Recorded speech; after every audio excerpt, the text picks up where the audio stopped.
I call to order the meeting of the Borough of River Edge Mayor and Council, the October 26th meeting, regular meeting of the borough.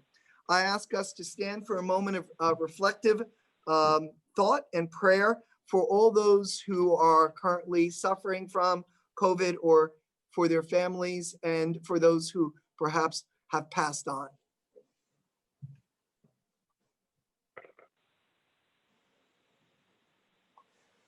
I pledge allegiance to the flag of the United States of America, and to the republic and for which it one stands, nation, under God, God, indivisible, with and liberty and justice for all. All right, everyone. Let me call the roll. Hold on, let me put it out because I say it so many times. Council President Chinigo. Present. Councilwoman Bastide. Here. Councilman Gaudier. Here. Councilwoman Kaufman. Here. Councilwoman Montesano Cohen. Here. Councilwoman Kinsella. Here. I'd also like to thank our borough attorney for being present, Tom Sarlo, our BA, Kevin Gallen, interim BA, Ezio. I never say your last name correctly, and I don't want to mess it up. How do I say it? Altamura. That's okay, Altamura. The beautiful name. And I'd also like to thank present is our planner, Mr. Thomas Baring. And so having made that as our roll call, I would like a motion, if I could have a motion from Council President Chinigo and a second from Councilwoman Bastide to approve the minutes of the mayor and council regular meeting of October 13th, 2020. So moved, Mr. Mayor. Second. It has been moved and seconded. Councilman Chinigo, Council President Chinigo, Yes. Councilwoman Bastide, Yes. Councilman Gaudier, Yes. Councilwoman Kaufman, Yes. Councilwoman Montesano Cohen, Yes. Councilwoman Kinsella. Yes. Okay, they have been unanimously approved. Could I have a motion from Councilman Gaudier and a second from Councilwoman Kaufman to open to the public for any items on the agenda only? So moved. Second. It's been moved and seconded. Council President Chinigo, Yes. Councilwoman Bastide, Yes. Councilman Gaudier, Yes. Councilwoman Kaufman, Yes. Councilwoman Montesano Cohen, Yes. and Councilwoman Kinsella. Yes. Very good. My phone is chiming. Let me mute it. I apologize about that. So the meeting is now open. I turn the meeting over to our moderator, Councilwoman Kaufman. So if anyone has a question, please just type it in the chat box or raise your hand and I will unmute you. Oh, I forgot to read the statement of compliance. We'll do that immediately after, as soon as we close. If someone has dialed in, you can just hit *9 and I will call on you to speak.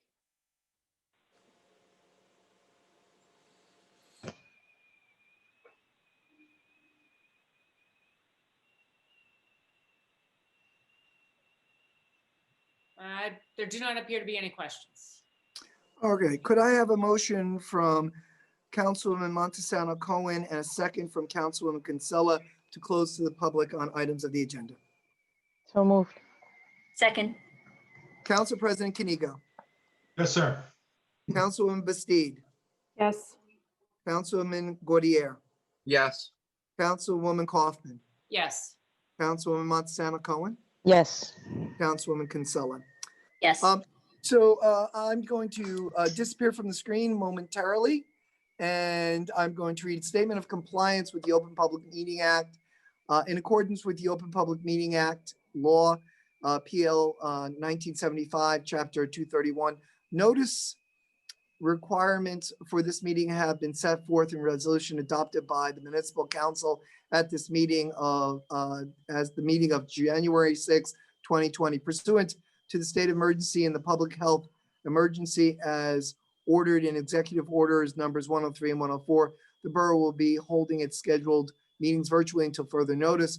Further notification of this compliance was published in the Record and the Ridgewood News on April 24th, 2020, notifying the public that until further notice, all future meetings will not have members of the public physically present, but the meetings will have but the public will have opportunities to ask questions to the mayor and council virtually, and that the public who wish to participate in the meeting may secure access information shown on the borough's website. Well, that's a mouthful. Let me come back into the Zoom. Here I am. Very good. All right. So we have our wonderful risk consultant, Ezio Altamura. And Ezio always does a great job for our borough. We have been blessed with him and his firm watching over us and keeping us safe and protecting us from errors of public safety or public decision. So we welcome Ezio for his annual report. Thank you, Ezio. Thank you, Mayor Papaleo. Good evening to the members of the governing body, Councilor and Administrator Kevin Gallen, who we've met several times now. So everyone should have a packet that I gave Kevin several weeks ago. Yep, thank you. I want everyone to know that the enclosed documents are on file with the borough clerk and borough administrator. So if anyone from the public cares to have a copy, they have it and they can send it to them. So Mayor, if everyone will open their packets, I'll go briefly through it. If any governing body member or you, Mayor, have any questions, please feel free to stop me, but I will briefly go through it. On the right side of the packet is our annual, basically, review of your insurance coverages. So first and foremost, I'd like to thank you, Mayor, and the governing body for the reappointment in 2020. The first page is essentially some of our responsibilities as your borough's risk manager as appointed and a member in good standing of the Bergen County Municipal Joint Insurance Fund. If you turn to page 2, this is just a list of some of the public entities that our organization, the Otterstedt Insurance Agency, insures and are appointed risk managers to. It's certainly not a complete list. On the bottom of page 2 begins the resumes of the principals of our firm that basically work on the Borough of River Edge's insurance.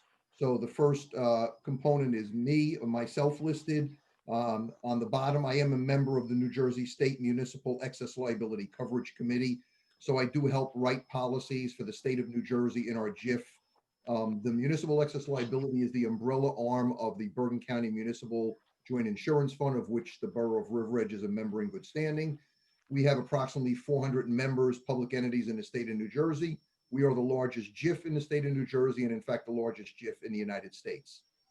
If you go to page 3, it continues with some information on me. I'm also on the Bergen JIF Coverage, Safety, and Management Committees as well. My partner, Matt, many of you have met. He usually attends these meetings with me. He's on the Bergen JIF Safety Committee. I put a little statement on the bottom, which is not normally part of my packet, and it's basically a COVID-19 statement and thank you to the members of the governing body and all your department heads for your cooperation during these extraordinarily trying times. We did the best we could as your risk manager to provide updated information to your borough administrator, your borough clerk, and your department heads.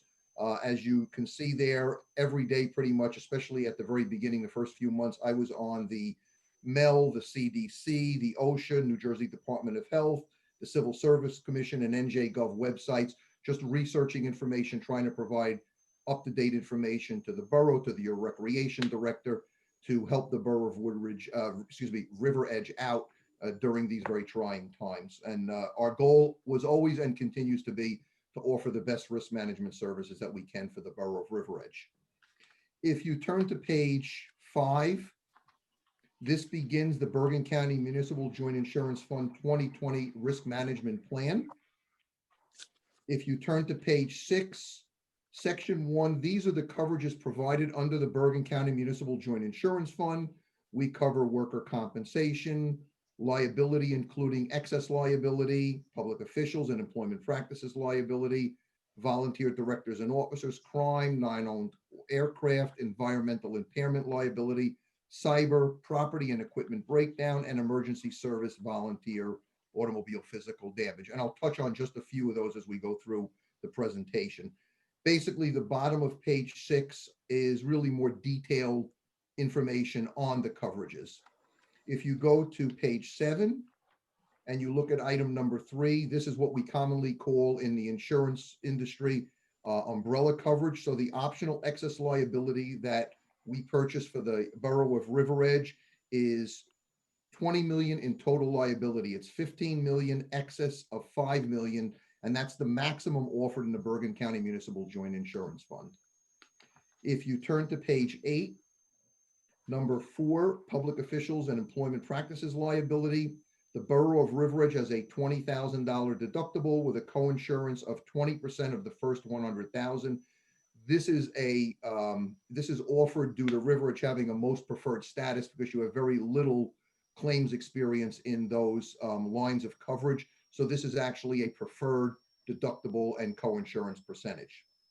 Item number 5, we actually purchased you years ago when we were appointed, the optional excess public officials liability excess coverage.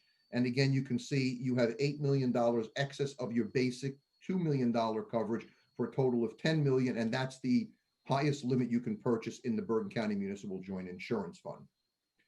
Item number 6, we carry volunteer directors and officers liability for your fire and emergency services. We have the maximum limit offered, which is $2 million. That covers wrongful acts, breach of duty, losses such as judgments and damages, and we provide that coverage through the JIF, the Joint Insurance Fund.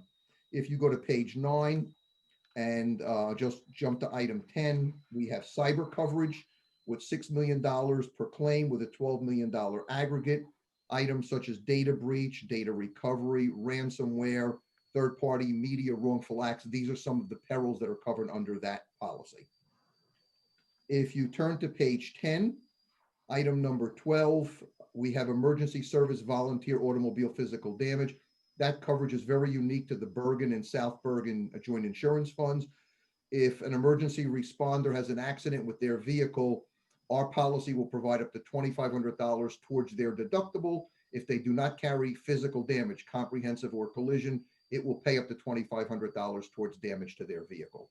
And that's a very special coverage provided to the Bergen members. If you turn to page 11, these are just some of the additional coverages that our agency writes for the borough of River Edge. We have an accident policy for your recreation program, and it's at a $500,000 limit. This year, I worked with Carolyn. Due to COVID, there was a lot of programs canceled. So we were able to contact the underwriters and actually get monies back on some of the programs that were canceled due to the COVID situation. We carry your statutory bonds. If you look in the second bullet point, towards the bottom in 2020, we had approval for Linda Smith, your library treasurer, Alan Negri, and your treasurer and CFO. And then on April the 1st, we got approval for Gomati Birnbaum as your tax collector. We also carry an accident sickness policy above our worker comp provided coverages for your fire department and volunteer ambulance corps through the VFIS program. They have loss of life and some other benefits offered while they're responding. And on the very bottom of page 11, we also have your boards covered under a volunteer policy as well. Your boards and commissions, in the event they get injured, it's excess medical coverage above and beyond what they may carry with health insurance. If you turn to page 12, we carry your playground summer program group on an accident policy.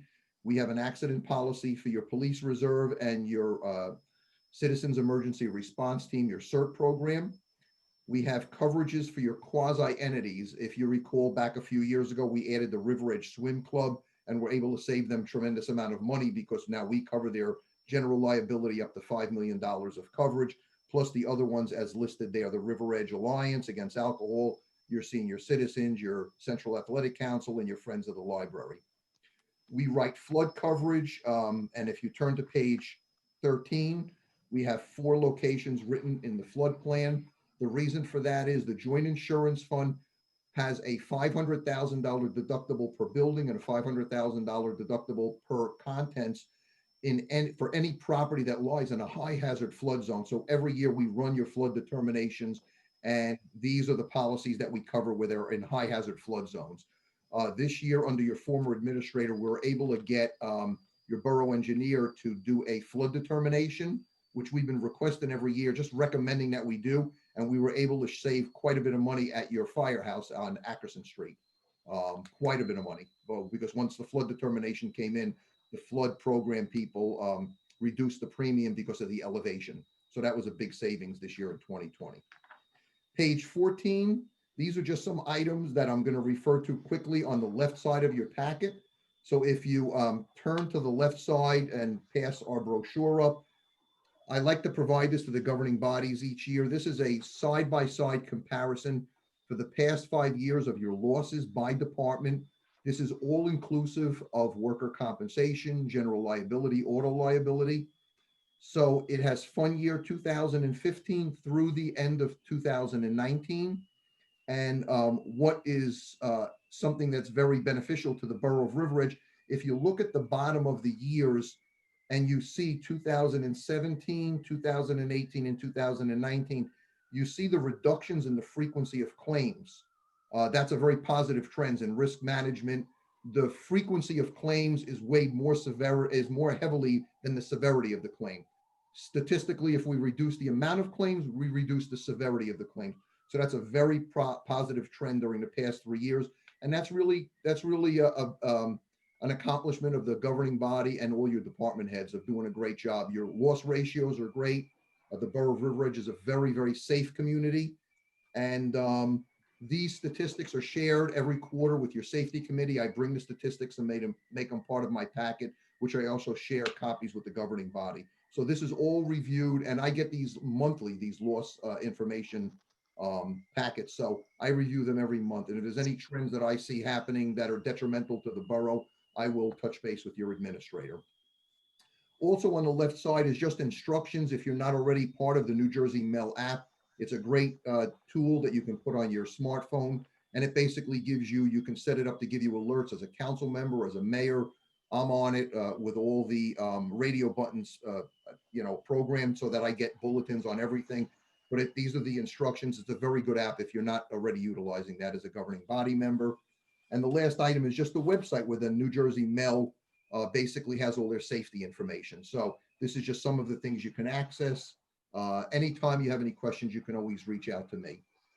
So going back to the right side of the packet and to conclude, if you go to pages 15 and 16, these are just bullet point items of things that I feel are important that I like to basically remind the governing body. And these items are also discussed with your safety committee when I come there and present during the quarterly meetings. But things like fireworks displays and amusement rides, the special insurance requirements, host liquor liability.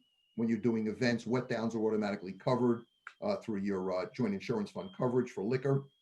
Page 16 just concludes with that. We have environmental liability, boiler and machinery. If you have inspection requirements, the JIF provides that coverage.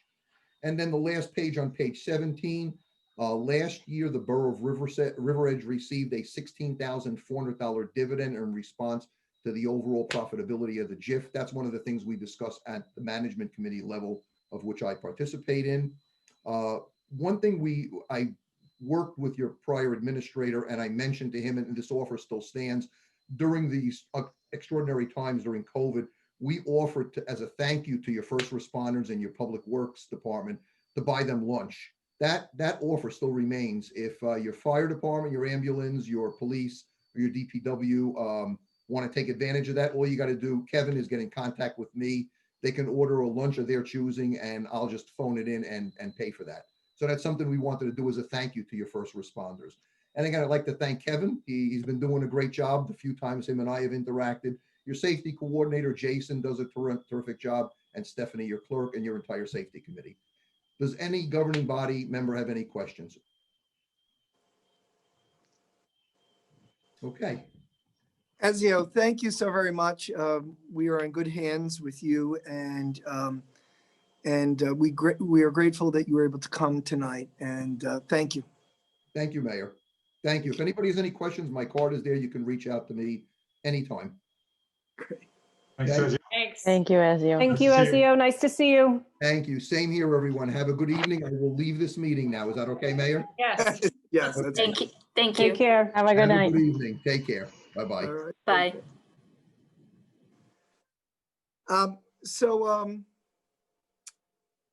We move on to item number 8, appointments and personnel changes. So I refer the council to the agenda. There is 6 items. We're going to move them as a group. So I'm going to ask, once I finish reading them, if it could be moved by Councilwoman Kinsella and seconded by Councilwoman Montesano Cohen. So item A, approve the salary increase of Kenneth Moros, Department of Public Works for tree trimmer 1, step 3, salary of $76,712 to tree trimmer 1, step 4, $77,426, effective November 5th, 2020. B, approve the separation of Juan Alvoso, laborer of the Department of Public Works, effective October 20th, 2020, candidate rejected, job offer. C, approve the salary increase of Paul Insignia, crossing guard from an hourly step 3 salary of $19.93 to step 4, $20.99, effective June 20th, 2020.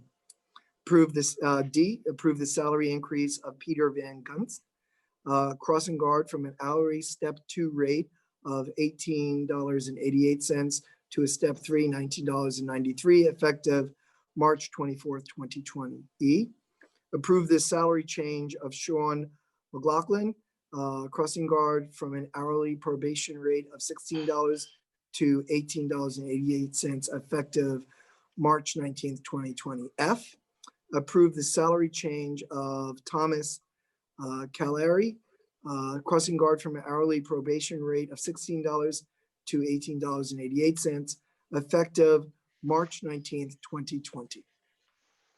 So moved. Second. All right, roll call. Council President Chinigo, Yes. Councilwoman Bastide, Yes. Councilman Gaudier, Yes.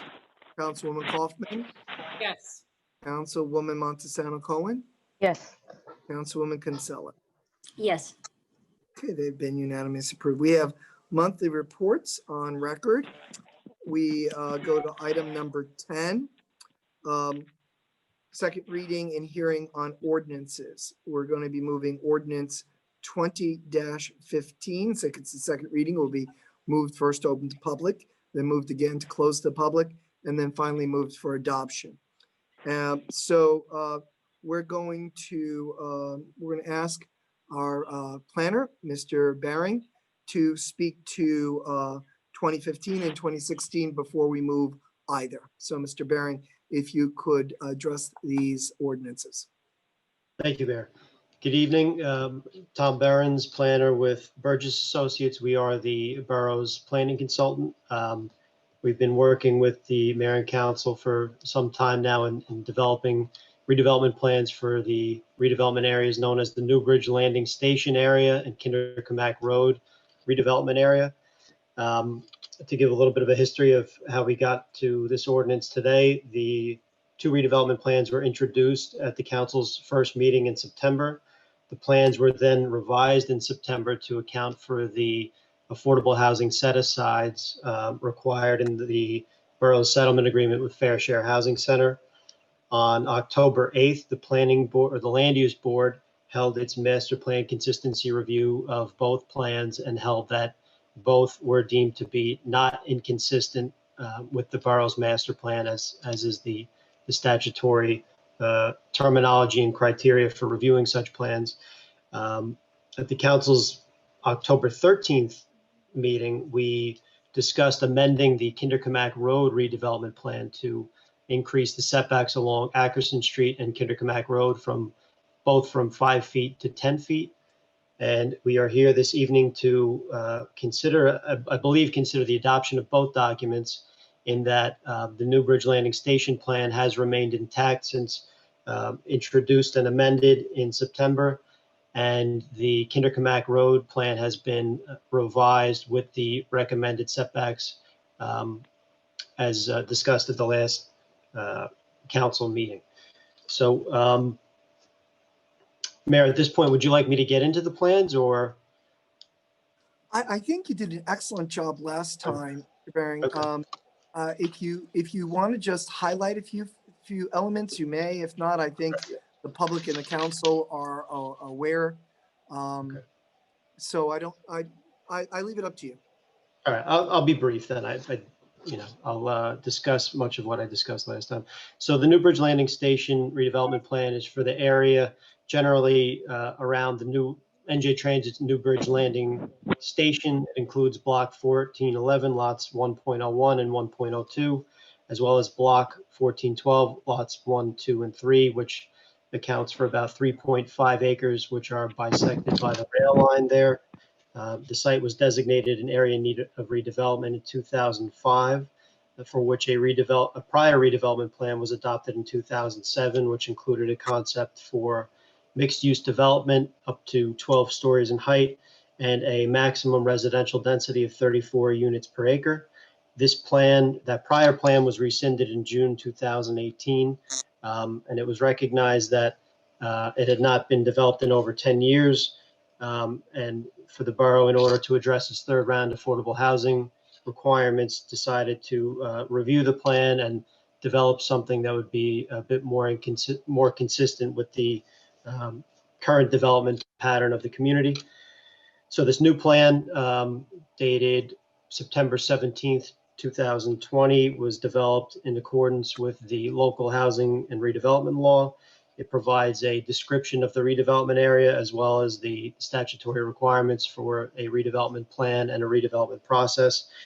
The plan itself is intended to be a conceptual framework for any prospective development of the site. It, like the previous plan, establishes permitted uses for mixed-use development and transit-oriented development, including multifamily development at 25 units per acre, office and commercial development with a 20% affordable housing set aside, which was a requirement of the borough's settlement agreement with Fair Share Housing Center. The plan also calls for a train station and public parking facility that would accommodate much of the surface parking that exists today. The westerly portion of the site would generally be developed with a mixed-use building, and the easterly portion of the site would have or propose to have a parking facility and some multifamily residential development. There are also a number of other provisions for streetscape enhancements and accessory uses and similar type supporting features for the development. And again, we've determined that through a review of the borough's master plan documents that the plan is substantially consistent with the borough's master plan goals and objectives, as well as the borough's 2020 housing element and fair share plan. With respect to the Kinderkamak Road redevelopment plan, which covers the area of block 1413, lots 1, 2.01, 4, and 5, generally bound by Ackerson Street, Kinderkamak Road, and Route 4, encompassing about a little less than 1 acre in area. This site was designated an area in need of redevelopment in 2006, for which a redevelopment plan was prepared and adopted in 2008.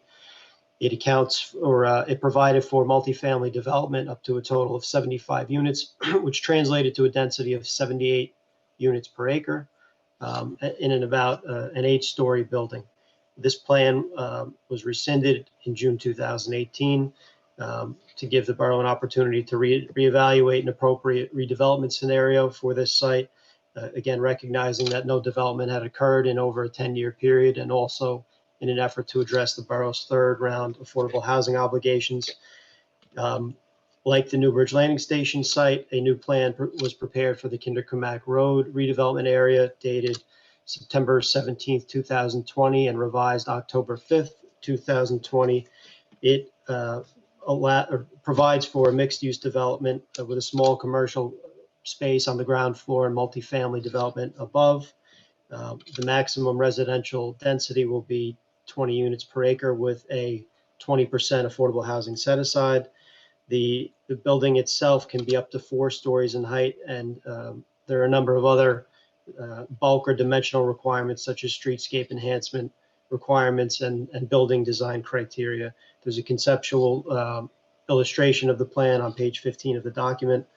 And like the New Bridge Landing Station redevelopment plan, this was prepared in accordance with the local redevelopment and housing law in terms of the required components of the site description, evaluation of the planning process, and implementation requirements. It's a bit, I don't want to say simpler of a site, but it does not include the NJ Transit parking facilities and train station, and is currently privately owned. Like the New Bridge Landing Station redevelopment plan, we've concluded that this plan is substantially consistent with the borough's land use policies, goals and objectives, and along with the borough's 2020 housing element and fair share plan. So at this point, Mayor, I would be glad to entertain any questions by the governing body. Excellent presentation, Mr. Bering. Thank you so very much. Council, are there any questions? Not so much a question, just a comment. Mr. Behrens, you've done a terrific job, not only in explaining it all to us, but in everything you've done in this matter. So I just wanted to thank you on behalf of everybody. Appreciate it. Thank you.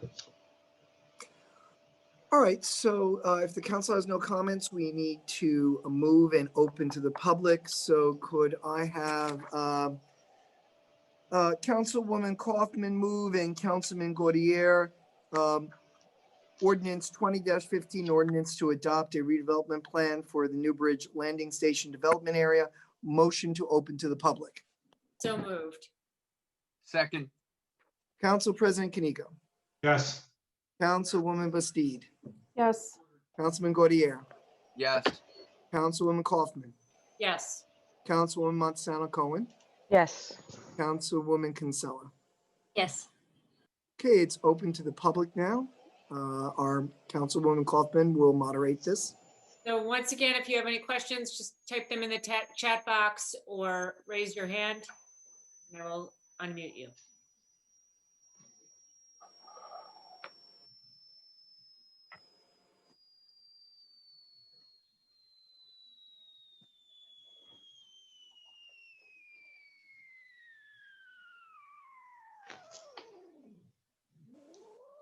Don't appear to be any questions. All right, could I have Councilwoman Bastide move and Council President Chinigo second to close to the public? So moved. Second. Okay, Council President Chinigo, Yes. Councilwoman Bastide, Yes. Councilman Gaudier, Yes.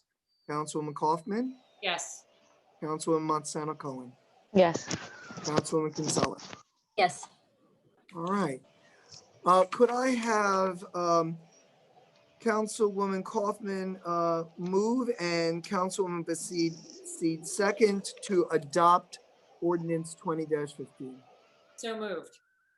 Second. Council President Chinigo, Yes. Councilman Gaudier. Yes. Oh, I skipped over. Councilwoman Bastide, Yes. Councilwoman Kaufman, Yes. Councilwoman Montesano Cohen, Yes. Councilwoman Kinsella. Yes. Okay, ordinance 20-15, an ordinance to adopt a redevelopment plan for New Bridge Station Landing redevelopment area has been passed unanimously. Now, could I have Councilwoman Kinsella move and Council President Chinigo second to open to the public for ordinance 20-16, an ordinance to adopt a redevelopment plan for the Kingsmack Road redevelopment area. So moved. Second. Council President Chinigo, Yes. Councilwoman Bastide, Yes. Councilman Gaudier, Yes. Councilwoman Kaufman, Yes. Councilwoman Montesano Cohen, Yes. Councilwoman Kinsella. Yes. We are now open to the public. So if you have any questions, just raise your hand or type a question in the chat box.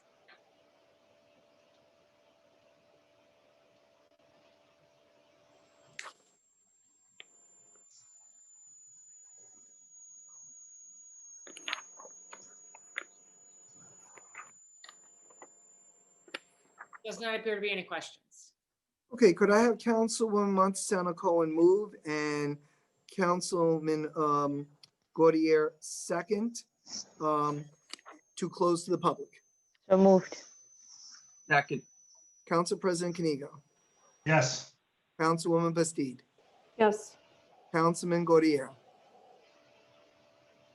yes, Councilwoman Kaufman, yes, Councilwoman Montesano Cohen, Yes. Councilwoman Kinsella.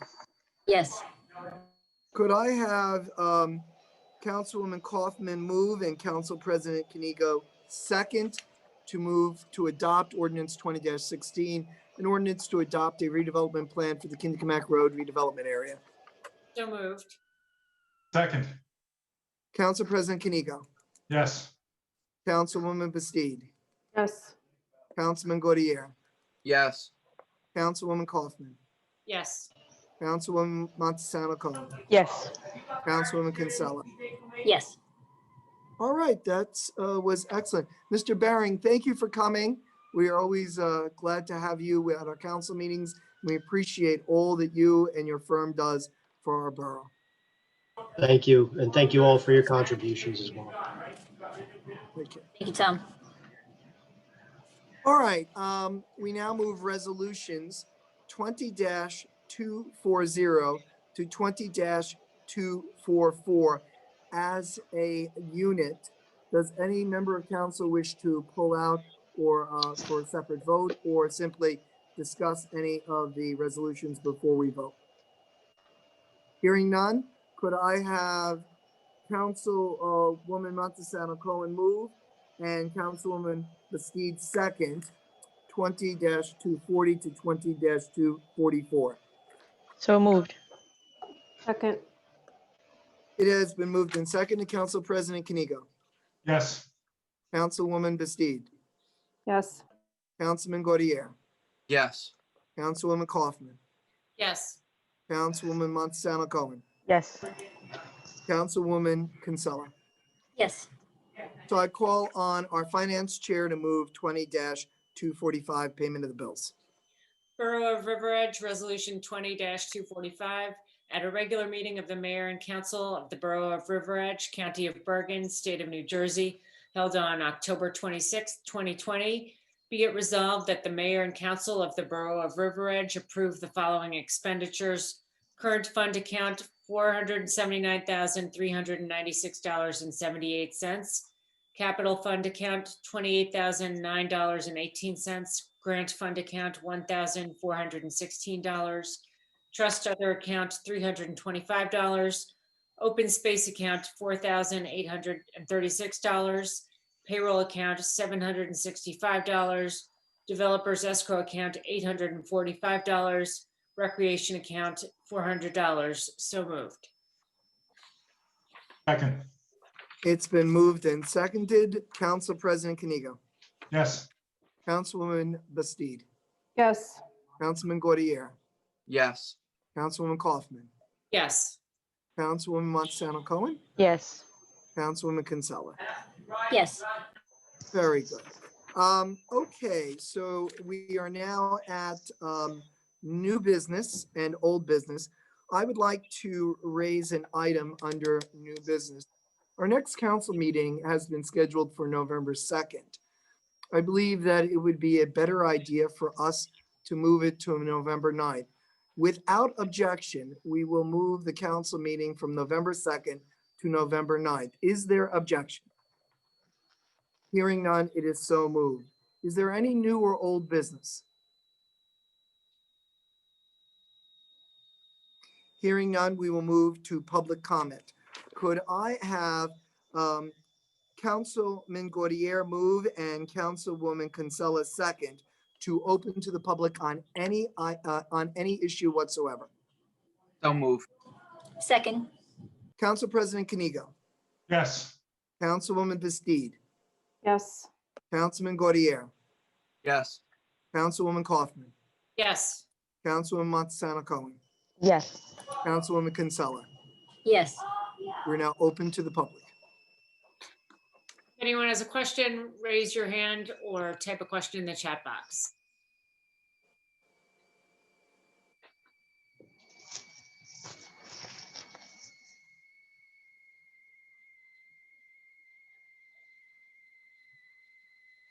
I I feel who's ever making that cup of tea, they should take it off. the Yeah. tea. I don't know where that's coming from. I don't either. There don't appear to be any questions. All right. Could I have Councilwoman Bastide move and Councilwoman Montesano Cohen second to close to the public? So moved. Second. Council President Chinigo, Yes. Councilwoman Bastide, Yes. Councilman Gaudier, Yes. Councilwoman Kaufman, Yes. Councilwoman Montesano Cohen, Yes. Councilwoman Kinsella. Yes. All right, very good. All right, we are open to council comments. So why don't we begin with our Council President, Chinigo. Thank you, Mr. Mayor. I'll be brief. First of all, I just want to once again, as usual, thank our first responders in town. I've heard that siren go off quite a few times each day over the past few weeks. So I know that they've been working very hard. And as I've said before, their duty to this town is quite appreciated by all the residents. I would like to thank our rec commission and our rec director for the fine job they did putting it together, the River Edge book for Restaurant Week and all the advertisement. I know that it's been successful in town, I believe. I've seen a lot of people eating out. We've used it ourselves, and it's been a terrific addition to this year with the tragic COVID situation that we're facing. I'd like to wish everybody a happy and safe Halloween. And for those who still have manual clocks, don't forget to change them on Halloween night or get an extra hour of sleep the next day. Thank you all. Okay, I'm going to go to Councilwoman Kinsella. Thank you, Mr. Mayor. I would also like to wish everyone a safe and happy Halloween. And just to say that the census actually officially ended on October 15th, as opposed to at the end of the month, which it was supposed to. But since it went to court, they ended on the 15th. And River Edge had a final response rate of 85.7, which is pretty good. And that's pretty much it. Thank you. Thank you. Councilwoman Kaufman. I just wanted to reiterate a safe and fun Halloween for everyone. And please, everyone, stay safe, given the rise that we're seeing in COVID around the country and within our own state. And yeah, just happy Halloween again. Councilwoman Bastide. I have no comments tonight, Mayor. Thank you. Welcome. Councilwoman Montesano Cohen. Thank you, Mr. Mayor. Just wanted to share something to the council and everyone that is listening, that the Shade Tree Commission received a plaque and recognizing River Edge for its 20 years of being a Tree City, USA. That was a big deal to them, and it's a big deal that I told them that I was going to share with you and the public. I also want to remind everyone that the library has extended hours as of last weekend, which is going very, very well for browsing and borrowing.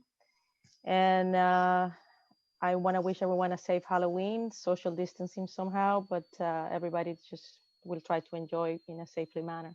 Thank you. You're welcome. Councilman Gaudier. Thank you, Mayor. As we all know, we're leaf season in full swing.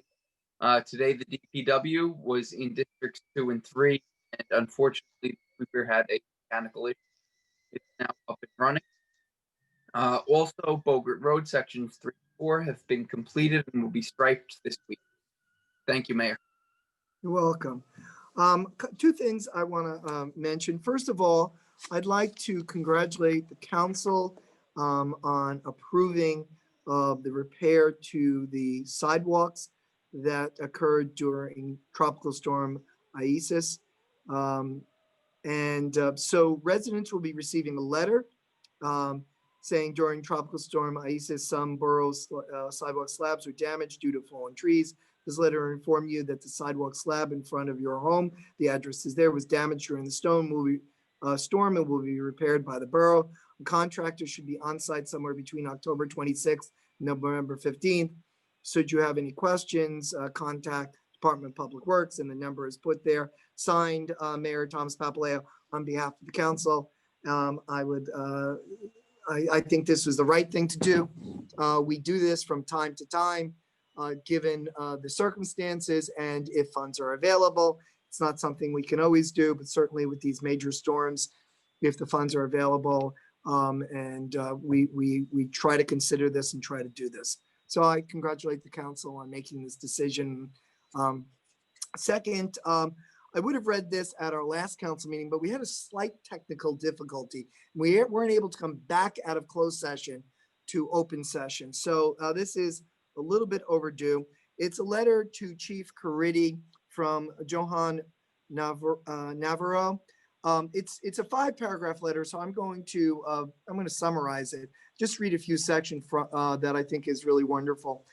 He says, my name is John Navarro and I live at 47 River Edge Road, 2nd floor. It was a great pleasure. I write to you from the bottom of his heart of the extreme professionalism of our police officers.